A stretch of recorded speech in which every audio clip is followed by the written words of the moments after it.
ലൊക്കേഷനിൽ വന്നിട്ട് അങ്ങനെ ചോദിക്കാമെന്ന് പാടില്ല. ഇനി പറ്റൂല ഇല്ല എന്നൊന്നും പറയാൻ പറ്റില്ല. സിനിമ ഒരു വൃത്തികെട്ട സ്ഥലമായിട്ട് ജനങ്ങൾ അംഗീകരിച്ച് പൊതുവെ കണ്ടിരുന്ന സമയമാണ്. ലോറി അവിടെ നിന്ന് മുകളിൽ നിന്ന് വിട്ട് പിന്നെ താഴോട്ട് പോയി. ലോറി പടപടാ കുറെ കാടും മരമൊക്കെ പൊടിച്ച് അകത്തോട്ട് പോയി, താഴെ കൊക്കയിലേക്ക് പോയി. ക്ലൈമാക്സ് ആണ്. അപ്പോൾ ചേട്ടാ നമുക്ക് ഇവനെ നോക്കിയാലോ എന്ന് പറഞ്ഞു. വിളിക്കുന്നു, അങ്ങനെ ഉടനെ വിളിച്ച് മേക്കപ്പ് മണിയെ വിളിക്കുന്നു, ബാബുവിനെ വിളിക്കുന്നു. അപ്പോൾ തന്നെ മേക്കപ്പ് ഇതൊക്കെ മേക്കപ്പ് ചെയ്ത് സ്റ്റില്ലെടുക്കുന്നു. ഒരുപക്ഷെ അതായിരിക്കും ബാബുവിനെ കിട്ടിയ ആദ്യത്തെ പ്രതിഫലം. അതായിരിക്കാം അല്ലേ? മലയാള സിനിമ ഒരുപാട് പേർക്ക് നിങ്ങൾ കൊടുത്തിട്ടുണ്ട്. മലയാള സിനിമയുടെ ഒരു നാഴികക്കല്ലായി മാറിയ ഒരു സിനിമയാണ് ഭരതേട്ടൻ്റെ ലോറി എന്ന് പറയുന്നത്. അച്ഛൻ കുഞ്ഞ് അഭിനയിച്ച ഒരു സിനിമ. ആ സിനിമയുടെ ഭാഗമായിട്ട് ഞാൻ മോനേട്ടൻ മുമ്പെപ്പോഴും പറഞ്ഞത് എനിക്ക് ഓർമ്മയുണ്ട്. ഒരു ലോറിയുമായിട്ട് ഇവിടുന്ന് മദ്രാസിൽ നിന്ന് പോയിട്ട് അട്ടപ്പാടിയിലായിരുന്നു ഷൂട്ടല്ലേ, പാലക്കാട് അട്ടപ്പാടി പോയിട്ട് അതിന്റെ ഒരു കഥയും ഒരു യാത്രയും ആ ഷൂട്ട് ചെയ്ത ശേഷം പിന്നീട് പ്രൊഡക്ഷൻ നിർവാഹകൻ എന്ന നിലയ്ക്ക് വളരെ തിരക്കുള്ള ഒരാളായിട്ട് മാറുന്ന ഒരു കഥയുണ്ട്. ആ ലോറിയുടെ തുടക്കം എങ്ങനെയായിരുന്നു? ലോറി അന്ന് പിന്നെ സുപ്രിയയുടെ ഇങ്ങനെ എല്ലാ ഡയറക്ടർമാരും അന്ന് റൈറ്റേഴ്സും ഡയറക്ടർമാരൊക്കെ സുപ്രിയയിൽ വന്ന് വരെയും ഡിസ്കസ് ചെയ്യുകയൊക്കെ ചെയ്യുന്ന സമയത്ത് ആ സമയത്ത് ഈ അലാവുദ്ദീനൊക്കെ കഴിഞ്ഞ സമയത്ത് സുപ്രിയയിൽ അന്ന് വന്നുകൊണ്ടിരുന്ന പ്രധാനപ്പെട്ട സംവിധായകർ എഴുത്തുകാരൊക്കെ ആരൊക്കെയായിരുന്നു? എല്ലാവരും. അന്ന് പിന്നെ പത്മനാഭ സാറ് സുപ്രിയയുടെ ഓഫീസിൽ താമസിക്കുന്ന ആളാവുന്നാലും ബന്ധമുണ്ടായിരുന്നു. നമ്മളെ ഓഫീസിൽ സ്ഥിരം വന്ന് താമസിക്കുന്ന ആളായിരുന്നു. പത്മനാഭ സാറ് താമസിക്കുമായിരുന്നു. അന്ന് ആ കാലത്ത് പിന്നെ വേണുചേട്ടനൊക്കെ തുടങ്ങുന്ന കാലത്ത് വേണുചേട്ടനൊക്കെ അവിടെ എല്ലാവരും വരും. അവിടെ സുപ്രിയയുടെ ഓഫീസിൽ രാത്രി ഈ കഞ്ഞിയും പേറൊക്കെ കഴിക്കാൻ വേണ്ടി ഒരുപാട് ആൾക്കാർ വരും. നമ്മള് പിന്നെ പിൽക്കാലത്ത് ചെന്നൈയിലെ പല സ്ഥലങ്ങളിലും കഞ്ഞിയും ഈരാളിയുടെ ഫ്ലാറ്റ് ബാസിച്ചേട്ടൻ വരുമായിരുന്നു. രാത്രി വന്ന് കഞ്ഞിയെ കുടിച്ചിട്ട് പോകും. ബഹദൂർക്ക് വരും. പിന്നെ ഈ പറഞ്ഞ പോലെ ഈ ഉമ്മർക്ക നസീർ സാർ അങ്ങനെയുള്ള ഉമ്മർക്കായിട്ട് നല്ല ബന്ധമാണ്. ഉമ്മർക്ക് അങ്ങനെ സ്ഥിരം ഓഫീസിൽ നിന്ന് വരുത്തൊന്നുമില്ല. ആ സമയത്ത് നല്ല ബന്ധമാണ്. നസീർ സാർ ഓഫീസ് വരാറൊന്നുമില്ല. നസീർ സാറായിട്ടും ഞാൻ വർക്ക് ചെയ്യുന്നുണ്ട്. പിന്നീട് നസീർ സാറിന്റെ വർക്ക് ചെയ്തിട്ടുണ്ട്. എന്നിട്ട് അത് ആ സമയത്ത് വന്ന ഒരു പടമാണ് ലോറി. ഡിസ്കഷൻ ലോറി എന്നുള്ള സിനിമ സ്ക്രിപ്റ്റ് മുഴുവൻ എഴുതിയിട്ട് പിന്നെ ഷൈസാറാണെന്ന് ആ പടത്തിന് ഡയറക്ഷൻ വെച്ചിരുന്നത്. ഐവേശിയാണ് വെച്ചിരുന്നത്. ഐവേശി ഡയറക്ഷൻ വെച്ചിട്ട് പിന്നെ ഷൂട്ടിങ്ങിന് പോകുന്നതിന് ഐവേശിയും അരിപ്പത് സാറായിട്ട് എന്തോ ഒരു ഇഷ്യൂവിൻ്റെ പേരിൽ ഷൂട്ടിങ് പുറപ്പെടുന്നതിന്, അതായത് ഐവേശിയായിട്ട് നമ്മൾ ലൊക്കേഷൻ കാണാനൊക്കെ വന്നു. കോഴിക്കോട് വന്നിട്ട് നമ്മൾ വയനാട് പോകുന്ന വഴിക്ക് പിന്നെ അതിലത്തെ ഒരു മെയിൻ സെറ്റ്, അതിലത്തെ ശാന്തകുമാരി അഭിനയിച്ചൊരു ക്യാരക്ടറുണ്ട്. ശാന്തകുമാരിയിൽ ആദ്യം വേറെ ആർട്ടിസ്റ്റായിരുന്നു അഭിനയിച്ചൊരു. അത് നമ്മൾ ഇങ്ങോട്ട് വയനാട് പോകുന്ന വഴിക്ക് ഒരു സ്ഥലത്താണ് അത് സെറ്റൊക്കെ ഇട്ടത്. അവിടെ നിന്ന് ലൊക്കേഷനൊക്കെ ഉണ്ട്. എല്ലാം കൊന്നനാട് സാറ് ആർട്ട് ഡയറക്ടറായിരുന്നു. ഷൈസാറും ഒക്കെ ആയിട്ട് വന്ന് എല്ലാം ഫിക്സ് ചെയ്തിട്ട് മദ്രാസ് വന്ന് ഷൂട്ടിംഗ് തുടങ്ങുന്നതിന് 2 ദിവസം മുമ്പ് ഷൈസാറിനെ മാറ്റി ഭരതേട്ടനാക്കി. അന്നത്തെ ഒരു പ്രശസ്തമായ ഒരു മാഗസിൻ കട്ട് എന്നൊരു മാഗസിൻ ഉണ്ട്, അതിൽ ഈ ലോറിന്റെ ഒരു പടം വെച്ചിട്ട് യേശുദാസിന്റെ ലോറിയുടെ ഒരു പടം വെച്ചിട്ട് ലോറിന്റെ ബാക്കിൽ നിന്ന് ഐവേശി പുറത്തോട്ട് പോകുന്നതും ഭരതേട്ടന്റെ ഉള്ളിലോട്ട് ചാടുന്നതായിട്ട് ഒരു പടമൊക്കെ കാർട്ടൂൺ വന്നിരുന്നു. വളരെ പ്രശസ്തമായിട്ട് കാർട്ടൂൺ വന്നിരുന്നു. അങ്ങനെ ഭരതേട്ടൻ അങ്ങനെ ഷൈസാർ കണ്ട അതേ സെയിം ലൊക്കേഷനിൽ കോഴിക്കോട് വന്നിട്ട് ഭരതേട്ടനായിട്ട് വന്ന് നമ്മൾ ഷൂട്ടിംഗ് തുടങ്ങാണ്. അതിനിടയിൽ കുറേ കഥകളുണ്ട്. അച്ഛൻ കുഞ്ഞിനെ കണ്ടുപിടിച്ച കഥ. അച്ഛൻ കുഞ്ഞിനൊക്കെ ശരിക്കും പിന്നെ പത്മനാഭ സാറാണ് കണ്ടെത്തിയത്. കോട്ടയത്തെ ഏതൊരു നാടകം കാണുമ്പോൾ കണ്ടതാണ്. അന്ന് ഈ നായികനെ രണ്ടാമത് ഫിക്സ് ചെയ്തത് നിത്യനെ അവിടുന്ന് മദ്രാസിൽ തന്നെ നായികനെ ഫിക്സ് ചെയ്യുന്നത്. അന്ന് പ്രതാപത്തിനാണല്ലോ വേറൊരു വലിയ ക്യാരക്ടർ ആനിയൻ. അപ്പോൾ കോഴിക്കോട് ഒന്ന് ഷൂട്ട് ചെയ്ത് ഒരു ഷെഡ്യൂൾ ഷൂട്ട് ചെയ്തിട്ട് നമ്മൾ മദ്രാസ് പോയതിനു ശേഷം രണ്ടാമത് എന്താ സംഭവിച്ചു വെച്ചാൽ ഈ ആ ഒരു സെറ്റ് വയനാട് പോകുന്ന വഴിക്കൊരു സെറ്റ് വഴിയിലൊരു സെറ്റ് വീട് ഷൂട്ട് ചെയ്യുന്നല്ലേ, ബാലങ്ക നേരൊക്കെ വരുന്ന വീട് ഷൂട്ട് ചെയ്തിരുന്നു. അതൊരു തെലുങ്കിലെടുത്തൊരു ഒരു ആർട്ടിസ്റ്റാണ് അഭിനയിച്ചത്. കുറച്ച് ഷൂട്ട് ചെയ്താൽ രണ്ടാമത് എന്താ വെച്ചാൽ ഭരതേട്ടൻ വന്നിട്ട് എന്താ വെച്ചാൽ ആ മൊത്തം അത് മാറ്റിയിട്ട് ആ സ്ഥലവും മാറ്റി ആ സെറ്റും മാറ്റി പാലക്കാട് പോയിട്ട് ഇവിടെ മലമ്പുഴ പോകുന്ന മലമ്പുഴ ഏരിയയിൽ ഒരു സ്ഥലത്ത് സെറ്റ് ഇട്ടിട്ട് ശാന്തകുമാരി വെച്ചിട്ട് അത് റീഷൂട്ട് ചെയ്തു. കോഴിക്കോട് ഷൂട്ട് ചെയ്തെല്ലാം കളഞ്ഞു. പിന്നെ പാലക്കാടും അട്ടപ്പാടിയിട്ടാണ് ഷൂട്ട് ചെയ്തത്. അപ്പോൾ അന്ന് ഷൈസാർ പോയിട്ട് ഭരതേട്ടൻ വന്നു. അതിൽ ആദ്യത്തെ ക്യാരക്ടേഴ്സ് ഒരു ക്യാരക്ടർ മാത്രം ഭരതേട്ടൻ ഉണ്ട്, അത് മാറ്റി അച്ഛൻ കുഞ്ഞൊക്കെ ആദ്യമേ ഫിക്സ് ചെയ്തു. അച്ഛൻ കുഞ്ഞ് ഓടിച്ചിരുന്ന ആ ലോറി ശരിക്കും ഓടിച്ചത് ആദ്യം നിങ്ങളാണ്? ആ ലോറി ആയിട്ടല്ലേ പോയത്? ഇല്ല, ലോറി നമ്മൾ സെറ്റിലേക്ക് കൊണ്ടുപോയി മാത്രമേ. ഓക്കെ, എന്തായാലും ലോറി വിളിച്ച് മലയാള സിനിമയിലേക്ക് ഒരു യാത്രയായി അല്ലേ, ഒരു പുതിയ ഉദ്യമമായിട്ട്. പിന്നെ ലോറി എന്ന് പറഞ്ഞ സിനിമയ്ക്ക് ശേഷമാണ് ഭരതേട്ടനുമായിട്ടുള്ളൊരു ആത്മബന്ധം ഉണ്ടോ? ലോറി അത് എന്താണെന്ന് വെച്ചാൽ നമ്മളത് അട്ടപ്പാടി ഷൂട്ട് ചെയ്തിട്ട് നമ്മൾ ഈ ലോറി മറിക്കുന്ന അത് അശോക് കുമാർ അതിന്റെ ക്യാമറ ചെയ്തത്. അശോക് കുമാർ ക്യാമറ ലോറി ഇങ്ങനെ കൊക്കയിലൊക്കെ മറിഞ്ഞൊരു സീനുണ്ട്. അപ്പം നമ്മൾ അട്ടപ്പാടി നമ്മൾ ആ ചുരത്തിൽ പോയിട്ട് അവിടെ നിന്ന് ഒരു സ്ഥലത്ത് നിന്ന് ലോറി നമ്മൾ ഫുൾ ഷൂട്ട് ചെയ്ത ഒരു ഡമ്മി ലോറി, അതിൻ്റെ ഏകദേശം ഒരു സെക്കൻഡ് ഹാൻഡ് ലോറി അതേ ഇതാക്കിയിട്ട് നമ്മൾ അതിൻ്റെ മുകളിൽ നിന്ന് ശരിക്കും ഒറിജിനൽ ലോറി നമ്മൾ അവിടുന്ന് കൊക്കയിലേക്ക് മറിച്ചിട്ട് ലോറി. പക്ഷെ അന്ന് ഈ ലോറി മറിക്കുന്ന സ്ഥലം ഇങ്ങനെ നമുക്കൊന്നും അന്ന് അത്ര വലിയ വോയിസ് ഇല്ല, നമ്മുടെ അതിൻ്റെ ഒരു ആദ്യ പടങ്ങളല്ലേ. അപ്പം നമ്മളത് പറയുന്നുണ്ട്, വിളിച്ച് പറയുന്നുണ്ട്, അത് അതിൻ്റെ ടയർ ഇങ്ങോട്ടാണെന്നൊക്കെ നമ്മൾ പറയുന്നുണ്ട്. പക്ഷെ അതാരും ശ്രദ്ധിക്കുന്നില്ല. അശോക് കുമാർ താഴെ എവിടെയോ ഒരു സ്ഥലത്ത് ഒരു ഏതോ വലിയ മരത്തിൻ്റെ മുകളിലും ക്യാമറ ഇരിക്കുന്ന ഇങ്ങേ ഭാഗത്തൊരു ക്യാമറ 2 ക്യാമറ വെച്ചിട്ടാണ് അത് ഷൂട്ട് ചെയ്യുന്നത്. അപ്പം ലോറി താഴോട്ട് പോയി അശോക് കുമാർ അവിടെ നിന്ന് വേറെ ലോറി ചെയ്യാന്ന് പറഞ്ഞിട്ട് അയാൾ അവിടെ നിന്ന് വിളിക്കാൻ നിൽക്കും. ലോറി അയാൾക്ക് കിട്ടിയിട്ടില്ല, ഫ്രെയിം ഒന്ന് പോയി. അത് ലോറി ഇറങ്ങുന്ന മാത്രമേ താഴ്ന്ന മാത്രമേ കിട്ടിയില്ല, പിന്നൊന്നും കിട്ടിയില്ല. മദ്രാസ് പോയി ഒന്ന് റഷർ കണ്ടു നോക്കുമ്പോൾ അത് ഉപയോഗിക്കാൻ പറ്റില്ല. ഇന്ന് മോണിറ്റർ കാണുന്ന ലോറി ലോറി അവിടെ നിന്ന് മുകളിൽ നിന്ന് വിട്ട് പിന്നെ താഴോട്ട് പോയി. ലോറി പടപട കുറെ കാടും മരമൊക്കെ പൊടിച്ച് അകത്തോട്ട് പോയി, താഴെ കൊക്കയിലേക്ക് പോയി. ക്ലൈമാക്സ് ആണ്. എന്നിട്ട് റീഷൂട്ട് ചെയ്തു. അത് അവസാനം റീഷൂട്ട് കഴിഞ്ഞിട്ട് പിന്നെ മദ്രാസിൽ പോയി എൻ്റെ അടുത്ത് നമ്മൾ റീഷൂട്ട് ചെയ്യാൻ തീരുമാനിച്ച സ്ഥലം ഏർക്കാട് തീരുമാനിച്ചത്.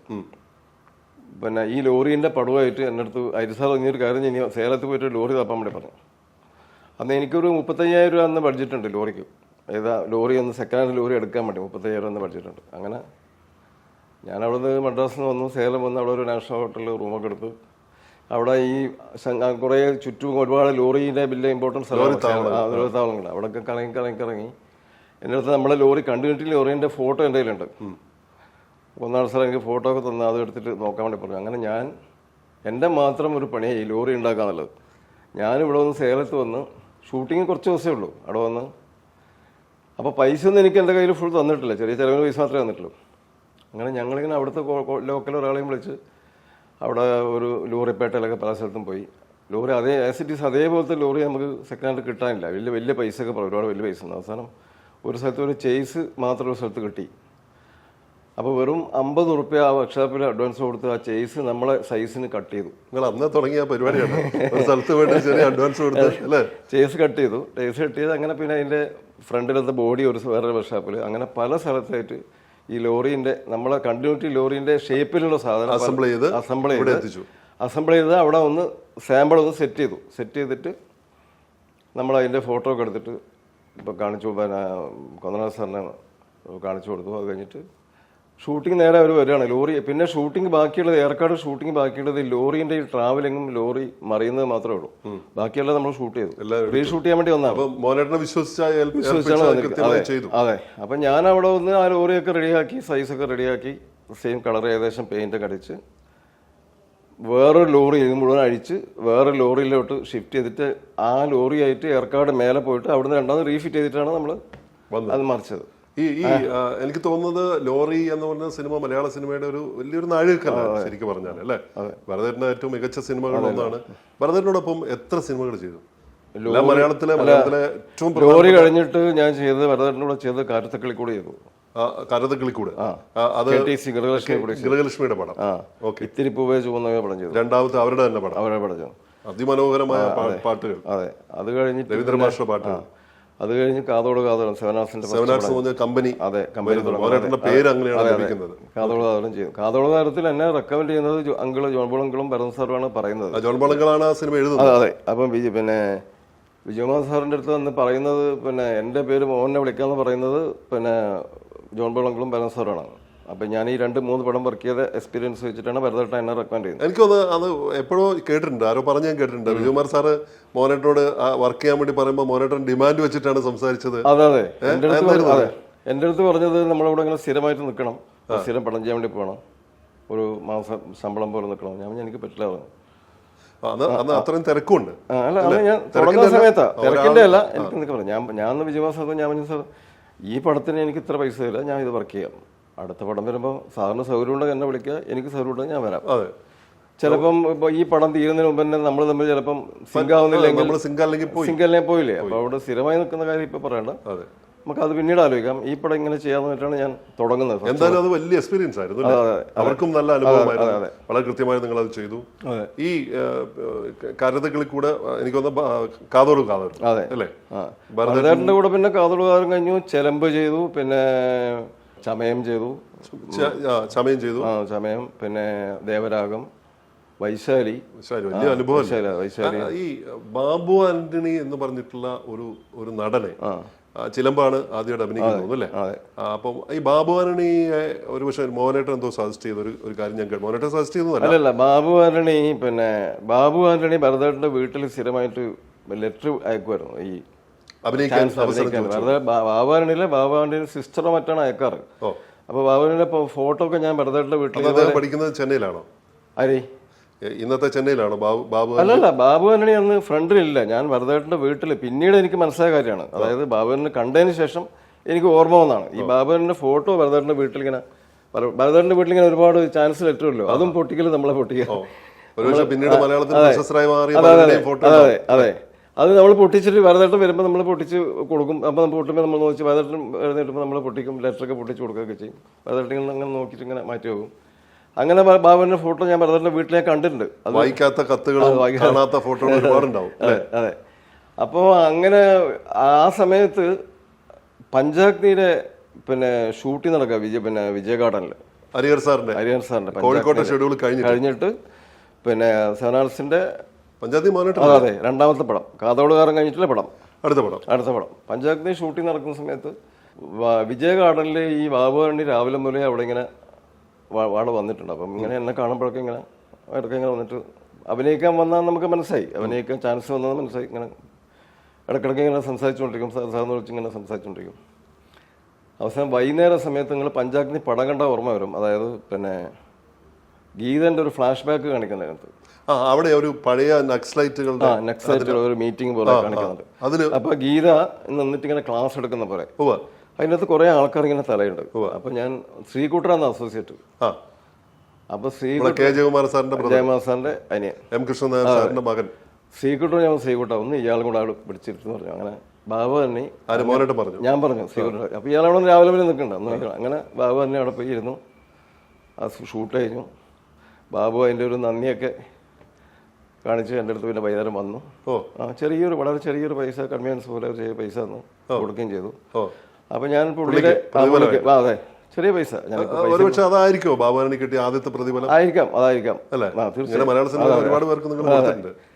അപ്പൊ ഞാൻ പുള്ളിയെ എനിക്ക് നന്ദിയൊക്കെ കാണിച്ചപ്പോൾ എനിക്ക് പുള്ളിയുടെ ഒരു ഇഷ്ടം തോന്നി. അപ്പൊ ഞാൻ ഒരു കാര്യം നിങ്ങൾ പിന്നെ ഭരതേട്ടന്റെ വീട്ടിൽ ഫോട്ടോ അയച്ചിട്ടുണ്ടായിരുന്നു ചോദിച്ചപ്പോൾ പുള്ളി ഞാൻ അയച്ചിട്ടുണ്ട്. അവന്റെ പെങ്ങളായിട്ട് ബോംബെ നിന്നായിട്ട് അങ്ങനെ എന്തോ അയച്ചെന്നാണ് പറയുന്നത്. ഭരതേട്ടന്റെ അഡ്രസ്സ് ഞാൻ തരാം, നീ നാളെ ഒന്ന് ഭരതേട്ടനെ പോയി കാണാൻ വേണ്ടി. അങ്ങനെ ഞാനാണ് ബാബുവാനെ ഭരതേട്ടന്റെ വീട്ടിലേക്ക് പറഞ്ഞേക്കുന്നത്. പിറ്റേ ദിവസം ബാബുവാനെ ഭരതേട്ടനെ പോയി കാണുന്നു. കണ്ടിട്ട് അങ്ങനെയാണ് ചെലമ്പിലെ ക്യാരക്ടർ ഫിക്സ് ചെയ്യുന്നത്. ചെലമ്പിന് ശേഷം എനിക്ക് തോന്നുന്നു ചെലമ്പ് കഴിഞ്ഞിട്ട് മറ്റു പടങ്ങൾ കഴിഞ്ഞിട്ടാണ് വൈശാലിയിലേക്ക് വരുന്നത്.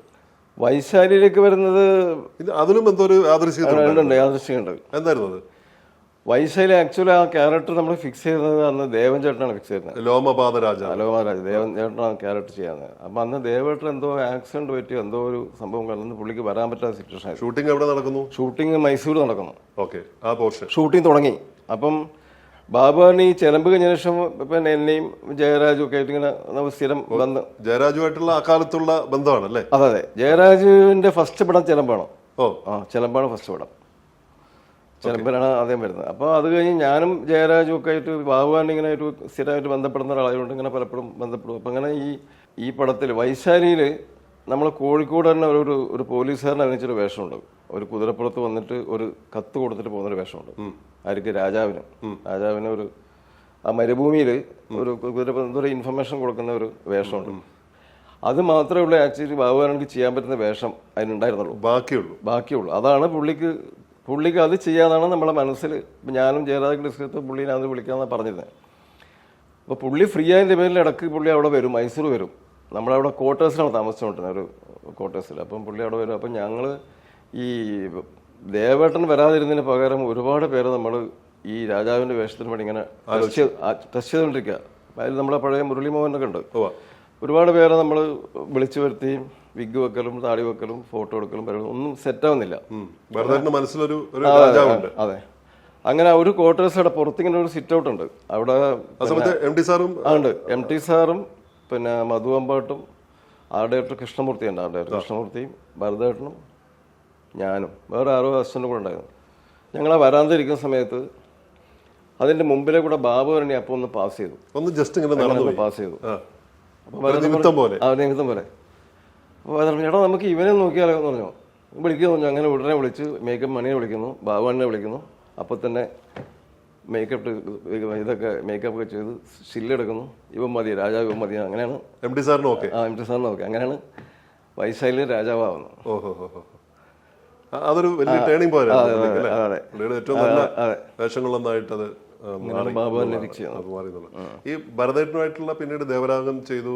എനിക്ക് തോന്നുന്നു അരവിന്ദ് സ്വാമിയും പിന്നെ ശ്രീദേവിയും അല്ലെ ഇന്ത്യൻ സിനിമകളുടെ ഏറ്റവും വലിയ താരം ആയിട്ടുള്ള ഒരുപാട് പടം ഞാൻ പിന്നെ നീലക്കുറിഞ്ഞി പുത്തപ്പോൾ മറ്റേ ഗിരീഷ് കർണാട് അഭിനയിച്ചില്ലേ, അപ്പോഴും ചെയ്തത് ഭരതേട്ടൻ്റെ പടം കാർത്തിക ഗിരീഷ് കർണാട് അഭിനയിച്ചത്. ഗിരീഷ് കർണാട് ആ സിനിമയിൽ ദേവരാഗം എന്നൊരു സിനിമയിലായിരുന്നു കീരവാണി എന്ന് പറഞ്ഞിട്ട് ഓസ്കാർ വിന്നർ ആയിട്ട് കീരവാണി സാറിന്റെ അല്ലെ അദ്ദേഹത്തിന്റെ പാട്ടുകൾ അതിമനോഹരമായ പാട്ടുകളാണ്. കീരവാണി സാറുമായിട്ട് നല്ല അടുപ്പമായിരുന്നു. എനിക്ക് തോന്നുന്നു നമ്മൾ ഒരുമിച്ച് കേമധുവിന് വേണ്ടിയിട്ടുള്ള സിനിമയുടെ മാർത്താണ്ഡവർമ്മ മഹാരാജാവിനെ പറ്റിയുള്ള സിനിമയുടെ പിന്നെ സംഗീതം ചെയ്യാൻ വേണ്ടി മോനേട്ടൻ തന്നെയാണ് അദ്ദേഹത്തിന്റെ പേര് സെർച്ച് ചെയ്തത്. നമ്മൾ ഒരുമിച്ചാണ് കീരവാണി സാറിനെ കാണാൻ പോവുകയും ഹൈദരാബാദ്. അത് കഴിഞ്ഞിട്ടും കീരവാണി വേറെ ഏതോ പടങ്ങളൊക്കെ ആയിട്ട് നമ്മൾ അന്ന് മദ്രാസ് നമ്മൾ സ്ഥിരം രാജാമണിക്ക് ഇവരൊക്കെ ഒരു കമ്പനിയാണല്ലോ. അപ്പൊ നമ്മള് രാജാമണിയൊക്കെ ആയിട്ട് ആ സമയത്ത് മണിച്ചേട്ടന്റെ അസിസ്റ്റന്റ് ആയിട്ട് അസോസിയേറ്റ് ആയിട്ട് വർക്ക് ചെയ്തിട്ടുണ്ട് കീരവാണി അല്ലെ. അപ്പൊ അങ്ങനെ ഒരു എനിക്കൊന്ന് ഷിബു ചക്രവർത്തി ഒക്കെ ഉണ്ട് അല്ലെ ആ സംഘത്തിൽ. അപ്പൊ അത് ഭരതേട്ടനുമായിട്ടുള്ള ഒരു ആത്മബന്ധം അല്ലെങ്കിൽ ഭരതേട്ടനുമായിട്ടുള്ള എങ്ങനെയായിരുന്നു ആ ഒരു മോനേട്ടൻ നോക്കിക്കാണുന്നത്? മോനേട്ടൻ്റെ ഒരു നിർവാഹകൻ എന്നൊരു സിനിമയുടെ ഒരു പ്രൊഡക്ഷൻ ചെയ്യുന്ന ഒരാളെന്ന നിലയ്ക്ക് ഒരു വേറൊരു ആംഗിളാണ് അദ്ദേഹത്തിന്റെ കലാകാരനെ നോക്കി സാധാരണ കാണുക. എങ്ങനെയാ ഭരതേട്ടൻ ഓർക്കുന്നത്? അതായത് പിന്നെ ഞാൻ ഈ സിനിമയിൽ ഈ നിർമ്മാണ നിർവഹണം ചെയ്യുന്നത് ചിലപ്പോൾ ഒരു നന്നായിട്ട് ചെയ്യാൻ ഞാൻ പഠിച്ചതിൻ്റെ ഒരു കാരണം ചിലപ്പം ഭരതൻ സാറായിരിക്കും. കാരണം ഭരതൻ സാറിൻ്റെ ചില ഇൻസ്ട്രക്ഷൻസ് ഉണ്ട്, അയാളെ ചില എങ്ങനെ ചെയ്യാൻ പാടുള്ളൂ ഇങ്ങനെ ചെയ്യാവുന്നതിൻ്റെ ചില കണ്ടീഷൻസ് ഉണ്ട്. ഭരതൻ സാർ ബാക്കി എല്ലാ സിനിമകളും നമ്മളിപ്പോൾ ചെയ്യുന്ന സിനിമകളൊക്കെ നമുക്ക് പ്രോഗ്രാം ചാർട്ട് തരിക, പിന്നെ നമ്മൾ പിറ്റേ ദിവസമൊക്കെ വേണ്ടുന്ന മെറ്റീരിയൽസിൻ്റെ ലിസ്റ്റ്, ആർട്ടിസ്റ്റ് ലിസ്റ്റ് തരിക, അത് നോക്കുക, അത് വെച്ചിട്ട് പ്രോഗ്രാം കൊടുക്കുന്നവരാണ് ഇപ്പോഴത്തെ എല്ലാ കൺട്രോളർമാരും. ഭരതൻ സാറിൻ്റെ പരിപാടി എന്ന് വെച്ചാൽ ഭരതൻ സാറ് നമ്മൾ ഷൂട്ടിംഗ് തുടങ്ങുന്നതിന് ഒരുപാട് നാളുകൾക്ക് മുമ്പേ ഭരതൻ സാറിൻ്റെ വീട്ടിൽ പോയിരുന്ന ഈ സ്ക്രിപ്റ്റുകൾ മുഴുവൻ വായിച്ച് ഓരോ ക്യാരക്ടറും ഓരോ ലൊക്കേഷനും നമ്മൾക്ക് ഫീഡ് ചെയ്യും, കംപ്ലീറ്റ് ഫീഡ് ചെയ്യും. എല്ലാ ലൊക്കേഷൻസ് ഇങ്ങനെ ആയിരിക്കണം. അദ്ദേഹം ഒരു മികച്ച ചിത്രകാരൻ കൂടി സ്കെച്ചും എല്ലാം ഉണ്ടാവും. നമുക്ക് ലൊക്കേഷനിൽ വന്നിട്ട് അങ്ങനെ ചോദിക്കാമെന്ന് പാടില്ല. ഇന്ന് പറ്റൂല ഇല്ല എന്നൊന്നും പറയാൻ പറ്റില്ല. ഭരതൻ സാർ നോ എന്നുള്ളൊരു ആൻസർ ഭരതൻ സാറിന്റെ മുമ്പിലില്ല. എന്ത് കാര്യം പറഞ്ഞാലും യെസ് ആണ്. അത് എന്നെ പ്രൊഡക്ഷനിൽ ആ കാര്യം എന്നെ പഠിപ്പിച്ച ഒരാൾ ഭരതൻ സാറാണ്. കാരണം നമ്മൾ എന്തെങ്കിലും ഒരു കാര്യം ആവശ്യപ്പെട്ട പ്രൊഡക്ഷനിൽ നമുക്ക് പല സാധനങ്ങളും ചില പെർമിഷൻ കിട്ടില്ല, ചിലപ്പോൾ പോകാൻ പറ്റില്ല, അങ്ങനത്തെ ചില പല ഇഷ്യൂസ് ഉണ്ടാവില്ലേ. അതൊന്നും നോന്ന് പറയുന്ന ഭരതൻ സാറിന് ഇഷ്ടമല്ല. എനിക്ക് ഒരു കാര്യം ഇടപെട്ടോട്ടെ. സംവിധായകൻ ശ്രീ കേമധു മധുചേട്ടൻ എപ്പോഴും പറയുന്ന ഒരു കാര്യമുണ്ട് മോഹനേട്ടനെ കുറിച്ച്. മോഹന്റെ അടുത്ത് മാത്രം എന്ത് പറഞ്ഞാലും നോ എന്ന് പറയില്ല. അത് നോക്കാം സാർ, ചെയ്യാം സാർ എന്ന് പറയും. ഒരുപക്ഷെ ഇങ്ങനെ ഒരു ശീലം കിട്ടിയത് ഭരതന്റെ അടുത്തായിരിക്കും അല്ലേ? ഒരു വലിയ എക്സ്പീരിയൻസ് ആണ്, അതൊരു ഡെഡിക്കേഷൻ അല്ലേ. നമ്മൾക്ക് ഭരതൻ സാറിന്റെ ലൊക്കേഷൻ പോയി ഞാൻ ഇന്ന ഏത് സീനാണ് ഷൂട്ട് ചെയ്യുന്നത് മാത്രം നമ്മൾ നോക്കിയാൽ മതി. ബാക്കിയെല്ലാം നമ്മൾ അറിഞ്ഞിരിക്കണം എന്നാണോ അതിന്റെ കാണാൻ. നമ്മളത് നേരത്തെ പുള്ളി പറഞ്ഞു തന്നിട്ടുണ്ട്. അത് നമ്മളത് തെറ്റാൻ പാടില്ല. നമ്മളെ മനസ്സിലത് ഉണ്ടായിരിക്കണം. നമ്മൾ എന്താ ചെയ്യുന്നത്, അതിൽ എന്താണ് സീൻ എടുക്കുന്നത്, എന്താണ് ആ സീനിൽ എന്താ പ്രത്യേകത, എന്താണ് അതിലെ മെറ്റീരിയൽ എന്താണെന്നൊക്കെ നമ്മൾ നേരത്തെ പഠിച്ചു വെച്ചിരിക്കണം. അല്ലാണ്ട് നമ്മൾ ഒരു പ്രോഗ്രാം ലിസ്റ്റ് നോക്കിയിട്ട് കൊടുക്കുന്ന പഠനം എന്ന് പറയുന്നത് മോനേട്ടന്റെ തുറന്നുള്ള സിനിമ ജീവിതത്തില് വലിയൊരു വലിയൊരു പാഠപുസ്തകം പോലെ അങ്ങനെ ആയെന്നുള്ളതാണ്. ഭരതനെ പോലെ വളരെ അടുത്ത് ഇതേപോലെ നിന്നിരുന്ന മറ്റ് സംവിധായകർ ആരൊക്കെയാണ്? ഭരതൻ സാറിന്റെ കൂടെ, അതായത് ഞാനൊരു ഭരതൻ സാറിന്റെ കൂടെ എനിക്ക് എണ്ണം പറയാൻ എനിക്ക് ഒരു 15 താഴെ പടങ്ങൾ സിനിമകൾ ചെയ്തിട്ടുണ്ട്. അതേപോലെ അത്രയും സിനിമകൾ ചെയ്ത കുറെ ഡയറക്ടേഴ്സ് ഉണ്ട്. സിബിസാറിന്റെ കൂടെയും ഒരു 15-ലധികം സിനിമ ചെയ്തിട്ടുണ്ട്. ഹിസൈന അബ്ദുള്ള, ഭരതം, കമലദളം, പിന്നെ ആകാശദൂത്, വളയം, പിന്നെ മമ്മൂക്കരെ മറ്റേ മുദ്ര പൊടിച്ചൊരു പടമുണ്ട്, പിന്നെ ഡബിൾ റോൾ അഭിനയിച്ചൊരു പടം അത് ചെയ്തിട്ടുണ്ട്. പിന്നെ സാഗരം സാക്ഷി ചെയ്തിട്ടുണ്ട്. ഒരു 10-15 പടം ചെയ്തിട്ടുണ്ട്. ലോഹിയുടെ ലോഹിത് സാറിൻ്റെ പിന്നെ മറ്റും ലോഹിത് സാറാണല്ലോ. പിന്നെ ഇത് കാണാക്കിനാവേദിൻ്റെ KTCന്റെ കാണാക്കിനാവ് ചെയ്തിട്ടുണ്ട്. ഓൾമോസ്റ്റ് ഒരു 15ഓളം പടങ്ങൾ. പടങ്ങളെല്ലാം ഒരു സമയത്തുള്ള പ്രധാനപ്പെട്ട പടങ്ങൾ എനിക്ക് തോന്നുന്നു ഇതേ ഒരു ബന്ധം തന്നെയായിരുന്നു ശ്രീ പ്രിയദർശനുമായിട്ടുള്ളത്. പ്രിയ സാറായിട്ടും അങ്ങനെ താളവട്ടം, ഊന്തേട്ട സുമിത്ര വിളിക്കുന്നു, വെള്ളാട് നാട്, അങ്ങനെ കുറെ സിനിമകൾ. ഒരു സുഹൃത്തു കൂടിയാണല്ലോ. ലാസ്റ്റ് ഗീതാഞ്ജലി വരെ പ്രിയ സാറിന്റെ കൂടെ ഉണ്ടായിരുന്നു. അറബി ഒട്ടകവും ഇടയ്ക്ക് കുറച്ചു കാലം ചെയ്തില്ല. എന്ന് വെച്ചാൽ കാലാപാനി ആക്ച്വലി ഞാൻ ചെയ്യേണ്ട സിനിമയായിരുന്നു. ഞാനാണ് അതിന് ആദ്യം മുതലേ ഡിസ്കഷൻ കൂടെ ഞങ്ങൾക്ക് ദാമർ മാഷും പ്രിയൻ സാറൊക്കെ ആയിട്ട് ഇരിക്കുകയും ഡിസ്കസ് ചെയ്ത് ചെയ്യാത്തതിന്റെ പേരിൽ ചെറിയൊരു ഇഷ്ടക്കേടുണ്ടായി. അത് കുറച്ചു കാലം കുറെ കാലത്തോളം കൊണ്ടുപോയി. ഏകദേശം ഒരു 10-20 കൊല്ലത്തോളം ഗ്യാപ്പ് കഴിഞ്ഞിട്ടാണ് പിന്നെ അറബി ഓട്ടത്തിന് ചെയ്യുന്നത്. മോനോട്ടൻ ചെല്ലാത്തതുകൊണ്ട് ആ ഒരു പല സംവിധായകരും മലയാളത്തിലെ വളരെ പ്രശസ്തരായിട്ടുള്ള പല സംവിധായകരും മറ്റു പലരും ഞാൻ പറഞ്ഞു കേട്ടിട്ടുണ്ട്, എന്നോട് പറഞ്ഞിട്ടുണ്ട്. പലരും പറഞ്ഞിട്ടുള്ളത് അവരുടെ സിനിമ ആലോചിക്കുമ്പോൾ നിർമ്മാണ നിർവ്വാഹകനായിട്ട് കൺട്രോളറായിട്ട് മോനേട്ടന്റെ പേരാണ് ആദ്യം ആലോചിക്കുക.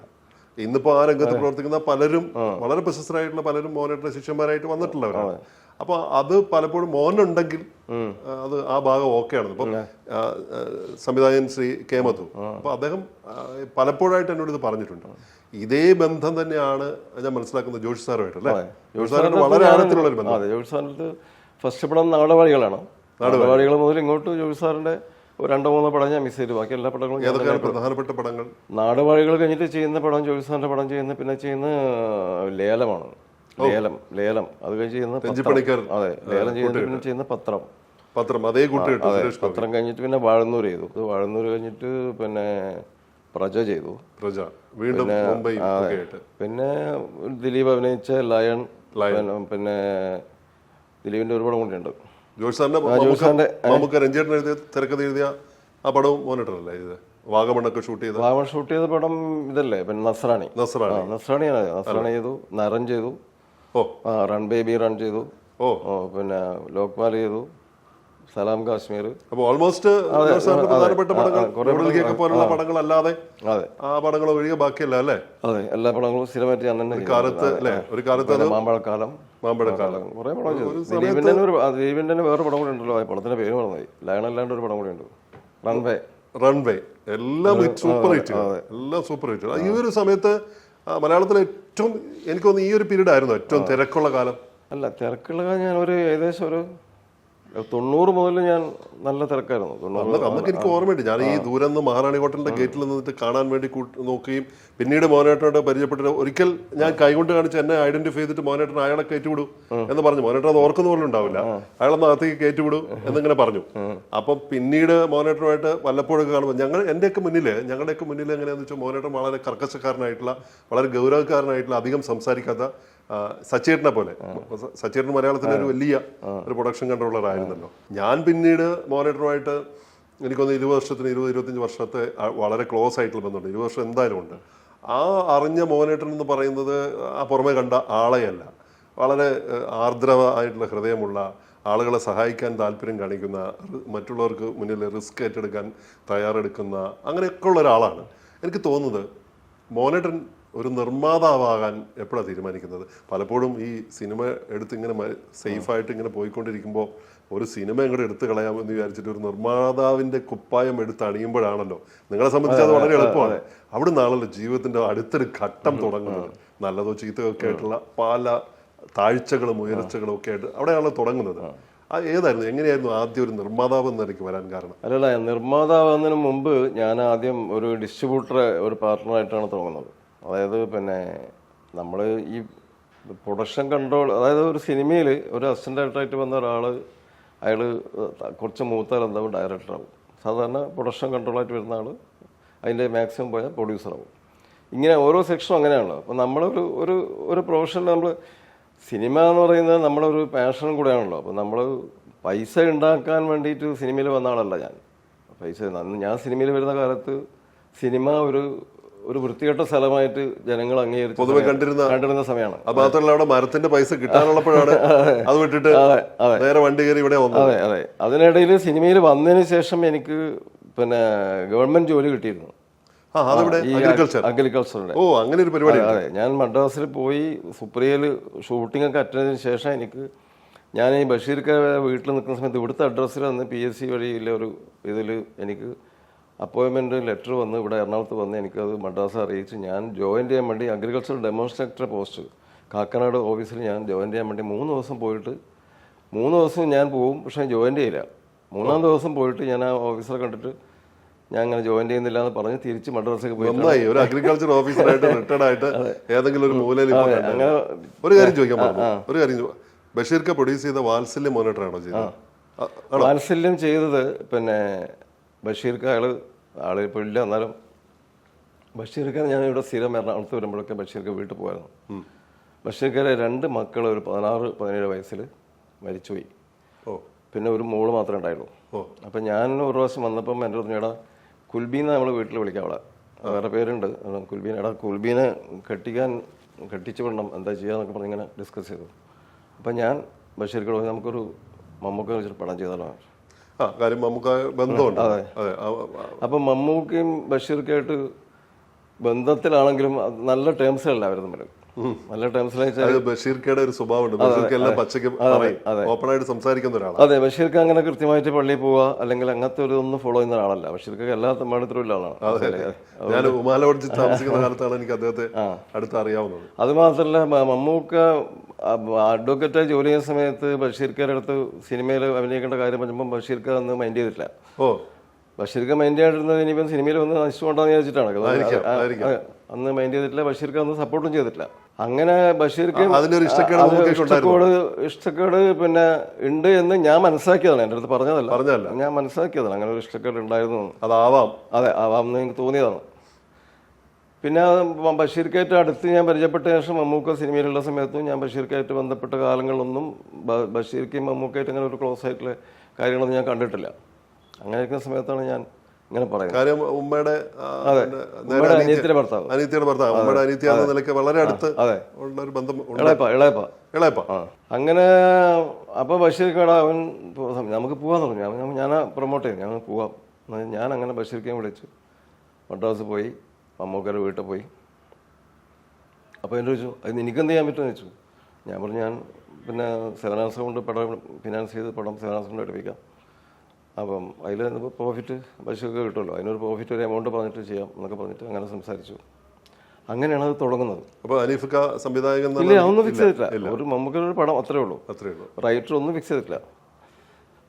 അങ്ങനെ ആ സിനിമ പറഞ്ഞു, അതിൻ്റെ കഥ പറയാം. ആ സിനിമ അങ്ങനെ ഡിസ്കസ് ചെയ്യുന്നു. അത് കഴിഞ്ഞിട്ട് പിന്നെ മമ്മൂക്കനെ കാണുന്നു. അപ്പം ഞാനും മമ്മൂക്കയായിട്ട് ചെറിയൊരു സൗന്ദര്യപ്പടം ഇടക്കിടക്ക് ഉണ്ടാവില്ല. കാരണം എന്ന് വെച്ചാൽ ഒന്നുമല്ല, ഞാൻ ഏതെങ്കിലും പടം കമ്മിറ്റ് ചെയ്യുമ്പം പകുതിയാകുമ്പം മറ്റേ പടം നേരത്തെ ഞാൻ പേര് മറന്ന പടം പരമ്പര സിനിമ കമ്മിറ്റി ഡബിൾ റോൾ പരമ്പര ഞാൻ കമ്മിറ്റ് ചെയ്യുന്ന സമയത്ത് സിബി സാറിൻ്റെ അടുത്തും മുദ്രേശി 2 അടുത്തും ഞാൻ പറഞ്ഞു ഞാൻ ഉണ്ടാവില്ല, എന്നെ ആ പടത്തിന് വേറെ ആരും വെക്കുക, കാരണം ഞാൻ ആ ഇടയിൽ പോയാൽ നമുക്ക് ഇഷ്ടാവില്ല, വേണ്ടാന്നൊക്കെ പറഞ്ഞ് ഞാൻ അവരുടെ അടുത്ത് റിക്വസ്റ്റ് ചെയ്ത് പറഞ്ഞാൽ അവരടുത്ത് സിബി സാറിൻ്റെ അടുത്തും പറഞ്ഞു, പ്രൊഡ്യൂസറും പറഞ്ഞു. അപ്പം രണ്ടും ഞാൻ കുഴപ്പമില്ല. പിന്നെ മോഹൻ തന്നെ ചെയ്തു. മോഹൻ അസിസ്റ്റൻ്റ് സാറും വിജയനും ഇവരൊക്കെ ഉണ്ടല്ലോ, അവരെ വെച്ചാൽ പറഞ്ഞിട്ട് തിരിച്ചു പോരാണ് അവിടുന്ന്. ഞാൻ വിജയനെ ഏൽപ്പിച്ചിട്ട് പോരാണ്. N. വിജയകുമാർ മരിച്ചു അസിസ്റ്റൻ്റായിരുന്നു ഏറ്റുമാനൂർ. അവിടുന്ന് പിന്നെ ഞാൻ വരുന്ന പടം അപ്പു എന്നുള്ള സിനിമയാണ് മോഹൻലാലിന്റെ. അത് ഒരു ഷെഡ്യൂൾ കഴിഞ്ഞ് 2ാമത്തെ ഷെഡ്യൂളാണ്. ആ സമയത്ത് വരുന്ന അല്ല, അപ്പു ഡെന്നിസ് ജോസഫ് പിന്നെ ഇയാള് ചെയ്ത പടം പിന്നെ സേനാസിന്റെ പടം പിന്നെ ഒരു 2ാമത്തെ സെക്കൻഡ് ഷെഡ്യൂളാണ്. ആ വരവാണ് മമ്മൂക്കയുടെ ഒരു ചെറിയ ആ വരവ് മമ്മൂക്ക് അത് ഇഷ്ടമായിട്ടില്ല. പിന്നെ ഞാൻ ഇടക്ക് 2 പ്രാവശ്യം ഷൂട്ടിംഗ് സമയത്ത് അങ്ങോട്ട് പോയ സമയത്തൊക്കെ തമാശയായിട്ട് ഇങ്ങനെ പറഞ്ഞു ഒരു മാലയിടാം നമുക്ക് സ്വീകരിക്കണം അങ്ങനെയൊക്കെ പറഞ്ഞ് തമാശയൊക്കെ പറയാമായിരുന്നു. പിന്നെ അങ്ങനെ ഒരു പടമല്ല, ഒരുപാട് പടങ്ങളിൽ 2-3 പടങ്ങളിൽ അതേപോലെ എനിക്ക് ചെയ്യേണ്ടി വന്നിട്ടുണ്ട്. അത് ഞാൻ മനഃപൂർവ്വമല്ല, അങ്ങനെ സംഭവിച്ചു. സിനിമയിൽ സംഭവിക്കുന്ന ഒരു കാര്യമാണ്. എന്തായാലും വാത്സല്യം പിന്നീട് ഒരു വലിയ ഹിറ്റായി. അതെ, വാത്സല്യം പിന്നെ അതിന് പിന്നെ ഒരു കഥയുണ്ട്. വാത്സല്യം അങ്ങനെ അങ്ങനെ വിജയകുമാർ സെവനാസിന്റെ ഫസ്റ്റ് പടം ചെയ്യുന്ന മമ്മൂക്കയാണ്. മമ്മൂക്കയ്ക്ക് എന്നെ പറ്റി ഒരു കംപ്ലൈന്റ് ഉണ്ടായിരുന്നു. അത് ബഷീർക്ക് അടുത്ത് പറഞ്ഞു. അവൻ വരുത്തൊന്നുമില്ല, അവൻ വേറെ പടത്തിന് പോകുന്നൊക്കെ പറഞ്ഞു. നമുക്ക് ചിലപ്പോൾ ചെറിയ ചെറിയ കാര്യങ്ങൾ ഇങ്ങനെ വെച്ചിട്ടായിരിക്കും പറയും. അതെ, അപ്പം ബഷീർക്ക് എൻ്റെ അടുത്ത് പറയും, എടാ നീ പിന്നെ അവന്റെ പടത്തിന് നീ വിട്ടിട്ട് പോയി എന്നൊക്കെ പറഞ്ഞു, ഞാൻ വിട്ടിട്ട് പോകുന്നൊക്കെ പറഞ്ഞു, നീ നിൽക്കൂലെന്നൊക്കെ പറഞ്ഞിട്ടില്ല. ഞാൻ പറഞ്ഞു, ഞാൻ എന്നിട്ട് അവസാനം ഇങ്ങനെ 2 പ്രാവശ്യം പറഞ്ഞപ്പം ഞാൻ നീലഗിരി ഷൂട്ടിംഗ് നടക്കുന്ന സമയത്ത് ഞാൻ ഊട്ടി പോയി മമ്മൂക്കനെ കാണാൻ വേണ്ടിയിട്ട്. നമ്മൾ ആഗസ്റ്റിനൊക്കെ രഞ്ജിത്തിന്റെ പടം ഞാൻ മമ്മൂക്കനെ പോയി കണ്ടിട്ട് ഞാൻ പറഞ്ഞു, നമുക്ക് ഞാൻ ബഷീർക്ക് കൊടുക്കുന്ന പടത്തിന് ഏത് പടം ഉണ്ടെങ്കിലും സെവനാസിൻ്റെ പടം ഉണ്ടെങ്കിൽ പോലും ഞാൻ അവിടെ ഉണ്ടാവും, ഞാൻ ആ പടത്തിനുണ്ടാവും, ആ ഡേറ്റ് ഞാൻ ഉണ്ടാവും, ഞാൻ അങ്ങനെ ഇട്ടിട്ട് പോകില്ല എന്നൊക്കെ പറഞ്ഞിട്ട് ഞാൻ എൻ്റെതായ കുറേ സെൻറ്റിമെൻറ്റ്. ഞാൻ മമ്മൂക്കയുടെ പടം ഞാൻ മനഃപൂർവ്വം ഇട്ട് പോയതല്ലോ, ഞാൻ നേരത്തെ കമ്മിറ്റ് ചെയ്ത പടം ഉള്ളതിൻ്റെ പേരിലും മറ്റേ ഈ പരമ്പരയുടെ കാര്യമൊക്കെ ഞാൻ പറഞ്ഞു. അന്നത്തെ മാത്രമല്ല, അന്നത്തെ ഒരു പ്രത്യേകത എന്ന് പറയുന്നത്, ഞാനൊക്കെ സിനിമയിൽ ഇങ്ങനെ ഏകദേശം സജീവമായി തുടങ്ങുന്ന സമയത്താണ് ആ ഒരു കാലത്തുള്ള ഹൃദയബന്ധം, എല്ലാവരും പരസ്പരമുള്ള ബന്ധം എന്ന് പറയുന്നത് വളരെ ഊഷ്മളമായിരുന്നു അല്ലേ? അത് അന്ന് നമ്മൾ ഇന്ന് കാണുന്ന ഒരു പ്രഹസനമല്ല, അന്നെല്ലാം ആത്മാർത്ഥ സിൻസിയറിറ്റിയാണ്, എല്ലാവരും സിൻസിയർ ആയിട്ടാണ്. ഇന്ന് നല്ല കൂട്ടുകെട്ടുകളുണ്ട്. എന്നാലും പറയുന്ന കുറെ പകുതിയും ഒരു കാണുന്നത് മാത്രമേ ഉണ്ടാവുള്ളൂ, അതിന് ഉള്ളിലുണ്ടാവില്ല പലതും. അതെ, അപ്പൊ അങ്ങനെ പിന്നെ ഞാൻ മമ്മൂക്കനെ കണ്ടു. ഞാൻ പറഞ്ഞു, ഞാൻ ഇങ്ങനെ എൻ്റെ പേഴ്സണായിട്ടുള്ള കാര്യങ്ങളൊക്കെ പറഞ്ഞു. ഞാൻ അങ്ങനെ ഞാൻ ഇട്ടിട്ട് പോകുന്നല്ലോ, ഞാൻ അങ്ങനെ സംഭവിച്ചാണ് ഇങ്ങനെ സംഭവിച്ചാന്നൊക്കെ പറഞ്ഞിട്ട് കുറെ കഥ പറഞ്ഞു. മമ്മൂക്കായിട്ട് ഒന്ന് കോംപ്രമൈസ് ചെയ്യാൻ കുഴപ്പമില്ല എന്നൊക്കെ പറഞ്ഞിട്ട് പിന്നെ തിരിച്ച് ഞാൻ വന്നു. ഓക്കെ, ഞാൻ എൻ്റെ ഭാഗം മമ്മൂക്കനെ കണ്ട് ക്ലിയർ ആക്കി. തിരിച്ച് ഞാൻ കോഴിക്കോട് ഏതോ ഷൂട്ടിങ്ങിന് പോവാണ്. ഷൂട്ടിങ് പോയ സമയത്ത് എനിക്കൊരു ഫോൺ വരുന്നത് നമ്മളെ പ്രൊഡ്യൂസർ നന്ദകുമാർ, ആലപ്പുഴ നന്ദേട്ടൻ. വിളിക്കുന്നത് എന്തിനാ വെച്ചാൽ വിജി തമ്പിയുടെ പടവില്ലേ, മറ്റേ വിജി തമ്പി മമ്മൂക്ക വലിച്ച പടവില്ലേ, സൂര്യമാനസം വർക്ക് ചെയ്യാൻ വേണ്ടിയിട്ട് മമ്മൂക്ക മോഹനെ വിളിക്കാൻ വേണ്ടി പറഞ്ഞിട്ടാണ് നന്ദകുമാർ എന്നെ വിളിക്കുന്നത്. മോഹനെ വിളിക്കാൻ വേണ്ടി പറഞ്ഞു. എനിക്ക് കഷ്ടകാലം, എനിക്ക് ആ പടത്തിനും പോകാൻ പറ്റില്ല, വീണ്ടും കുഴപ്പമായി. അങ്ങനെയാണ് ഞാനും മമ്മൂക്കായിട്ടുള്ള ലൈൻ പോകുന്നത്. അങ്ങനെ ഞാനിങ്ങനെ ഇങ്ങനെ അത് കഴിഞ്ഞൊരു പടം വർക്ക് ചെയ്തു, വിഷ്ണു എന്നുള്ള പടം, പിന്നെ പി ശ്രീകുമാറിന്റെ തിരുവനന്തപുരത്ത്. ആ പടത്തിനും മദ്രാസ് ഷെഡ്യൂൾ കഴിഞ്ഞിട്ട് തിരുവനന്തപുരം ഷെഡ്യൂൾ വന്ന സമയത്ത് ആണ് ഞാൻ മോനോട്ടോമായിട്ട് കുറച്ചൊക്കെ സംസാരിക്കുന്നത് ജയിലില്. അതെ, അപ്പം പിന്നെ അതിന്റെ തിരുവനന്തപുരം ഷെഡ്യൂളിൽ ഞാൻ ഫുൾ നിന്നില്ല. തിരുവനന്തപുരം ഷെഡ്യൂൾ വന്നിട്ട് ഞാൻ സേതുവിനെ ഏൽപ്പിച്ച് എനിക്ക് പോകേണ്ടി വന്നു. അങ്ങനെ സ്ഥിരമായിട്ട് മിക്കവാറും ഏതെങ്കിലും പടങ്ങൾ നേരത്തെ കമ്മിറ്റ് ചെയ്ത പടങ്ങളോ ബാക്കി പടങ്ങളോ ഒക്കെ ആയിരിക്കും. അങ്ങനെ സ്ഥിരമായിട്ട് മമ്മൂക്കയുടെ പടത്തിന് ഫുൾ ടൈം നിൽക്കാത്ത ഒരാളെന്നുള്ളൊരു ചീത്തപ്പേര് എനിക്ക് മമ്മൂക്കയുടെ അടുത്തുണ്ട്. നാം ഇതുവരെ കേട്ട കഥകളിൽ മലയാള സിനിമയുടെ ഒരു ചരിത്ര പുസ്തകം, ചരിത്ര താളുകളുടെ ഒരു പുനർവായന എന്ന നിലയ്ക്ക് നാം ഈ ഇന്നത്തെ അതിഥിയുമായിട്ടിരിക്കുമ്പോൾ ശ്രീ സെവനാർട്സ് മോഹനുമായിട്ടാണ് നമുക്ക് ഒരുപാട് എത്ര കഥകൾ, എത്ര കാര്യങ്ങളാണ്, എന്തെല്ലാം വലിയ ആത്മബന്ധങ്ങളുടെ നേർചിത്രങ്ങളാണ് നമുക്ക് മുന്നിൽ തുറന്നിടപ്പെട്ടത്. ഈ തുറന്നിടൽ, ഈ കഥ പറച്ചിൽ, ഈ അനുഭവങ്ങൾ വീണ്ടും തുടരും. അടുത്ത എപ്പിസോഡിൽ വീണ്ടും നമുക്ക് കാണാം. അതുവരെ ഏവർക്കും ആശംസകൾ നേരുന്നു. ഞാൻ നിങ്ങളുടെ Robin Thirumala, coffee with Robin Thirumala.